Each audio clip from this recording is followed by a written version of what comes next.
first meal since after ng operations. Kagabi hindi talaga siya kumain kahit water, which is very normal. Update ng ating pinakapon. Ay, gumalaw. Gising. Gusto ko makita yung tahi mo eh. Ito naman.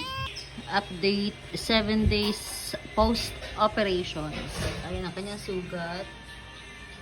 Ay, labo. Hindi makita masyado. Ayan. Ayan, nasugat niya.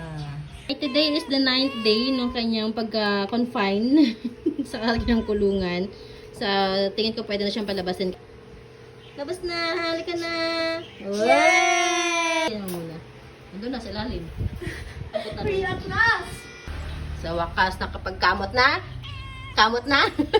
Sino idol mo? Walang katapusang grooming. Grooming. May gusto yung katawan niya.